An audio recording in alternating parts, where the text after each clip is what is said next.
Hey guys, welcome back to the Avoiding Broke podcast with me, Jermaine. And guys, for anybody who's actually watching this on YouTube or online and you're wondering what on earth is he wearing, right, I'm going to just come out with it now. It is called an hoodie. It is essentially it's a hoodie but a quilt. I can't describe it any other better way other than to say I'm a very big guy and my hoodie can comfortably come all the way around me, engulf most of my body and keep me incredibly warm. So in the winter, it is amazing. And so I'm kind of loving it here because we're in London and the weather is kind of turning a little bit. So hopefully that will answer the first question, which is what on earth is that guy got on? And the second point is just thinking about, what I just wanted to share and just think through a little bit today, which is the investing outlook. It's one of the things that we kind of got in the habit of doing, which was just to share pretty much our quarterly investing decisions. A big thing that we do here is to at least go through, look at our portfolio, have a think about what we're currently invested in. Does it kind of still make sense? What might we want to move into a little bit more? And just try to just stay on point and stay engaged with how the economy is working out, with how normal people like us are kind of faring, and if there are better opportunities for us. So it's something that we like to do kind of quarterly. It's more a reflection on the different assets that we have, and it also then probably touches on some broader questions as well, about just broader investing decisions, and it looks at kind of old or let's say established asset classes as well as some new ones as well. So I guess the first thing that I just probably want to touch on is just thinking about cash and almost like the lessons that it feels like have been there for all of us to learn when we think about whatever cash we may be lucky enough to have right now. I just don't think it's been that good. I mean, if you think, right, that we had a lot of stimulus. So stimulus is effectively like fake money getting printed to help people in need. So I'm all for giving people help, no problem whatsoever. What it did mean for some people is that they had bigger cash reserves than they would expect. So for example, in the States, every citizen, regardless of what they were earning, got a stimulus check. So, when you actually receive that, and for some people, it was just kind of like true extra money, it helped you build up a bit of a cash pot. And, you've naturally got this question, which is, well, what do we do with cash? We're in a bit of a situation where we had a bit of extra cash, not a huge amount to be fair, but we had a little bit of extra. And the one thing that didn't make any sense to me was to put it in a savings account. Like just looking at them and just looking at the options that they were giving, it just seemed, it really seemed like there was just an obvious negative return. It's almost like when you think about the book Rich Dad, Poor Dad by Robert Kiyosaki, he tells you really clearly the rich don't work for money. That the rich work, or if they're working, they buy assets. And then those assets, they cash flow and they can appreciate. So the rich don't work for paper money in and of itself, because over time, the value of that goes down. And that's kind of really where my brain's been at. So, with any bit of excess money, going into and putting things in savings accounts, it just didn't make any sense to me. Having a rainy day fund is a little bit different because based on your life circumstances, you want to have a pot to cover basic emergencies. And I'm literally thinking like if your boiler goes, or, if you need to sort something out with your heating or plumbing, real core emergencies, if someone breaks into your house and you've got to repair a window or something's not covered on home emergency cover, that kind of really fundamental stuff is what a basic buffer would do. A larger buffer would cover a number of months' salary and, that covers a number of different things. But just saving for the sake of it, I'm not too sure. Looking forward to where we're going to be in Q4.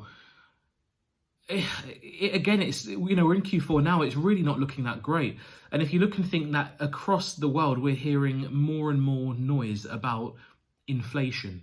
So what inflation means, just in the most basic sense, is that the actual cost of goods increases over time.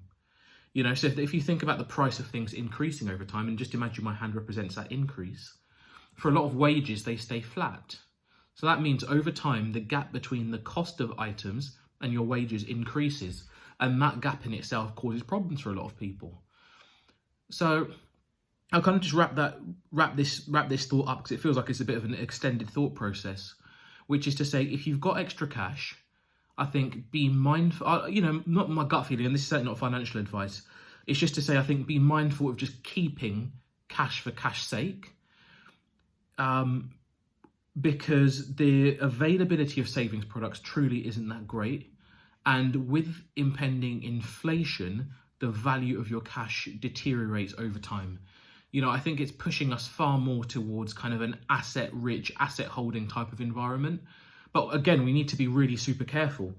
When you think about assets that you could have, well, stock markets have been, for my gut feel, highly unpredictable, not at all tempting places to go and park a chunk of money. I think those days of just, say, buying a random index fund and just keeping your money there and not worrying about it, and you're going to get 8% returns, I can't see those days happening right now. It's not to say it won't. I'm just talking about our personal investing decision. It really doesn't seem like that's the kind of option that you have. And so in the absence of that kind of comfort or confidence, well, I think you've got to find other sources of investment, other asset classes, to maybe try to get some returns. I still think there could be a huge amount of value in the stock market.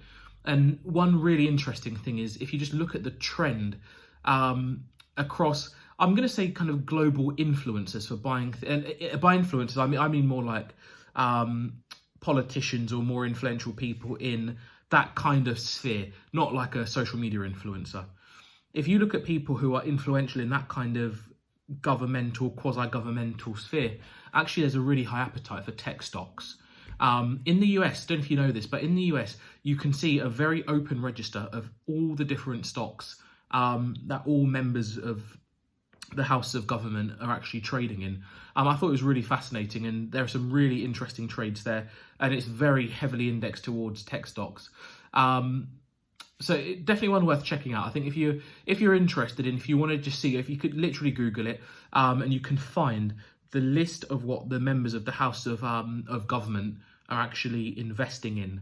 So I think tech stock could always have a great future, and particularly when you think these last, it's been almost 2 years now since we've been living in this COVID time.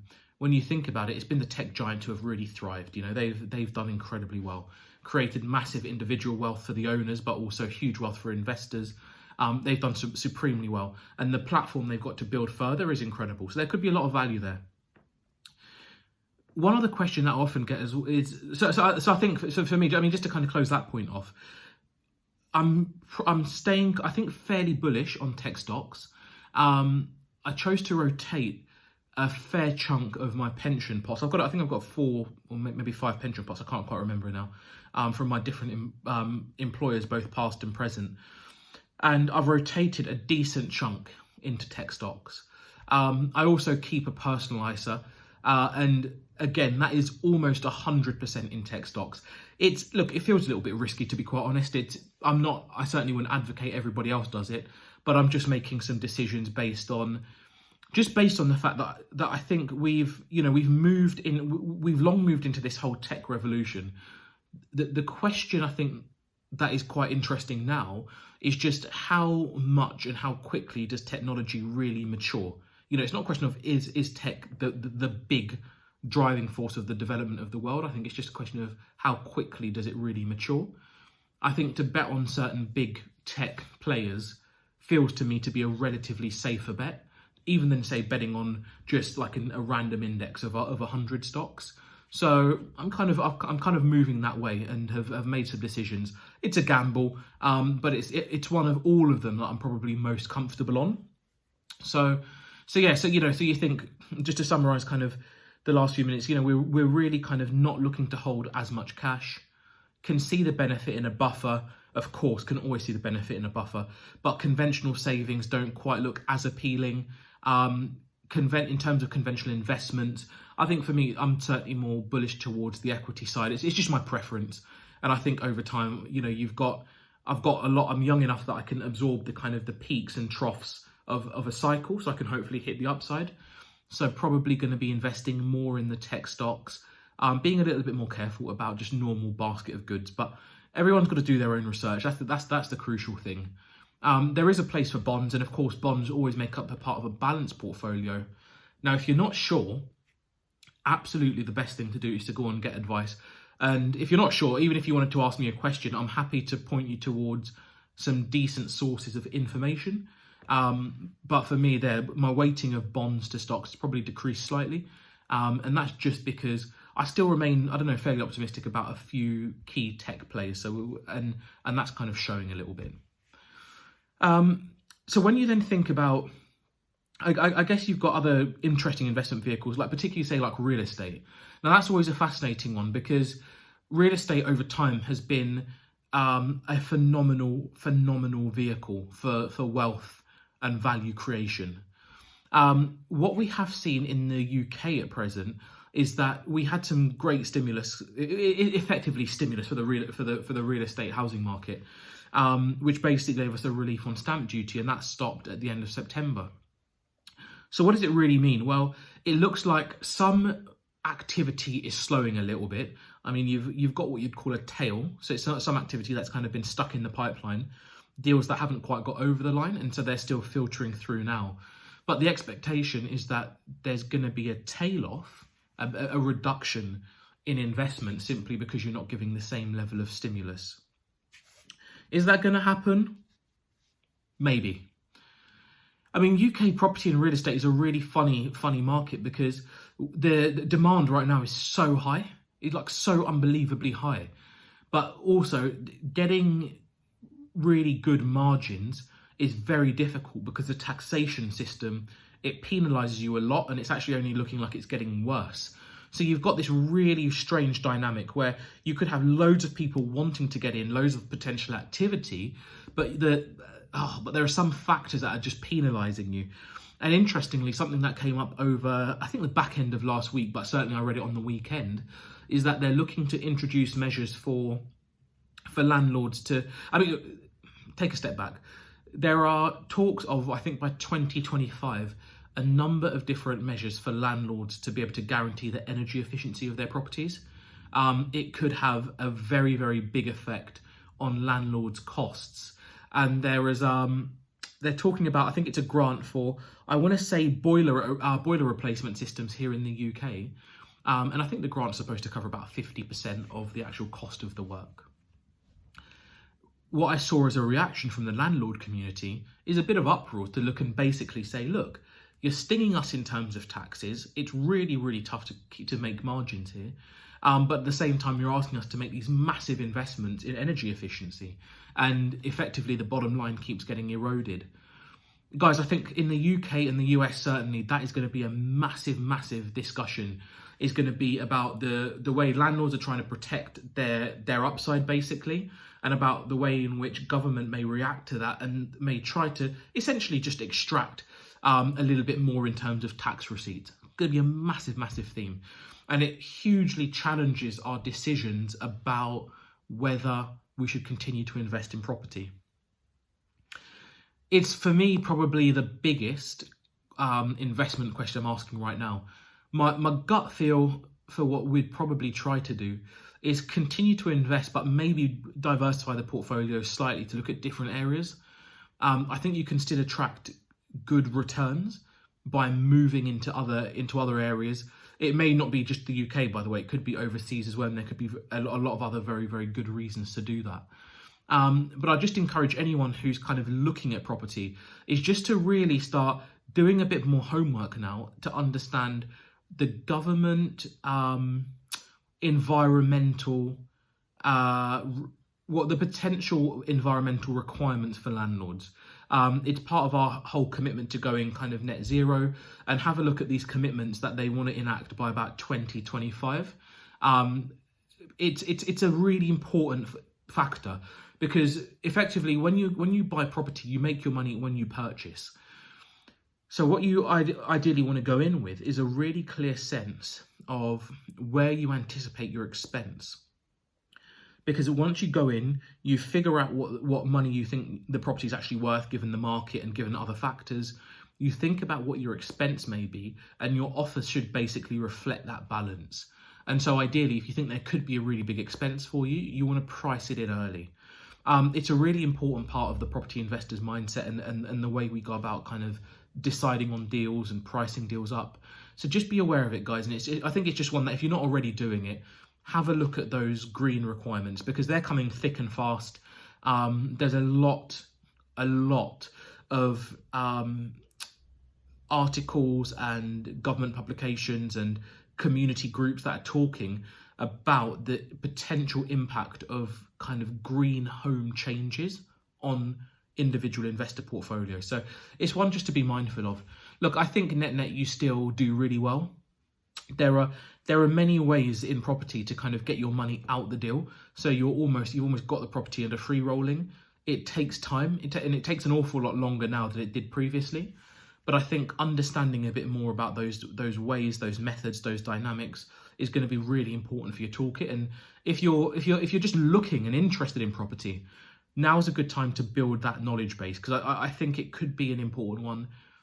I'm still going to make the bet on it, definitely. I'm still going to make the bet on it, but I think I've just got to be a little bit more cautious. And you've probably got to factor in, kind of 50% more time to get your money out the deal. And I think if you kind of go in with that type of mindset, you probably do just fine. Obviously, provided you've done very smart things like buy the right property in the right area, and you've secured your tenants in a smart way, and you manage your portfolio risk very carefully, right? So I think that could happen. And guys, that is the bulk of what I'm thinking about investing in terms of kind of the almost the analog world.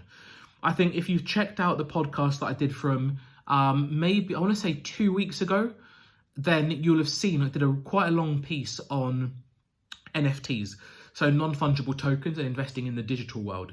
I don't really want to cover that in any detail here. But what I would do is just encourage you that if you're interested in thinking about what investments look like in the digital sphere, more and more is happening in this space. So I did the podcast 2 weeks ago. I was just featured on an episode of the Blockchain Blueprint podcast, talking about NFTs, what NFTs really are, why they could be important for the kind of development of our society and of popular culture, how to create value from your assets, how to unlock value. So we've just been having that kind of conversation. I just recently recorded that, so hopefully that's going to be coming out fairly soon. So again, as soon as it's out, I'll flag that, and it'll be a great chance to go a little bit deeper. There's a lot that can be done. There is a lot of great investment upside that is being extracted in that digital world. I'll just encourage everybody to do your research. It's the key thing. Read about it, learn about it, try to understand a little bit more. Go back to that podcast that we did 2 weeks ago, where I really started talking a little bit more about those NFTs, what they are, what value there could be for you, because NFTs are coming into the mainstream in quite a big way.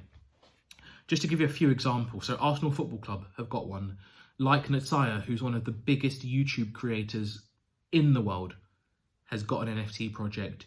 Gary Vee, who's probably the world's preeminent internet marketeer, has got an NFT project. Shaquille O'Neal, iconic US sports star, has got an NFT project. The US Open tennis, about 2 months ago, launched an NFT project. Major League Baseball NFT project is dropping next week, I think. The UFC NFT project. So it's happening, guys. It's happening. It's not hidden anymore. I think it's happening, but it's just not necessarily always right in front of us. Have a look at these NFTs. Check the podcast out from 2 weeks ago and drop me a line if you want to know more. And as soon as any of the content that I'm either creating or any shows that we're featured on, as soon as that starts coming out, I'm going to flag it here as well. But, guys, in a nutshell, we've just gone through kind of about 20 minutes of our Q4 investing outlook. And, just to summarize, I think cash is going to be a really tricky asset class for us to get too excited about. So we need to think maybe more about, for me, it's going to be about moving more into the asset space. I think conventional savings accounts really aren't doing it for me. The returns just aren't there to be had. I think in terms of, say, stocks or bonds, I'm still quite bullish on stocks, equities. but it's quite a narrow tranche, probably looking more at the tech stocks more than anything else, as opposed to going too broad. Bonds will feature in a portfolio for me, but it's maybe to a slightly more limited extent. I'd rather take a little bit more risk now, potentially. I think when you look at things like real estate, it's always going to be important. Real estate is always going to be tremendous, but there are a lot of different factors, a lot of different interventions coming in now, which make value creation in real estate a little bit trickier. So we need to just be really mindful of those things before we jump in. If you're mindful of the changes and you still like what you see, then I think real estate could easily continue to be a really solid market, particularly in an inflationary environment, because obviously in an inflationary environment, that means the price of your asset goes up. So the price of a property goes up. That's a great thing. And you know, we've touched on as well more digital goods, so things like NFTs and potential for value creation there. You know, what I'd say is it's a big topic. It does require a fair bit of reading and research. But just jump into the podcast that we did 2 weeks ago, and you're going to see a really good start point there.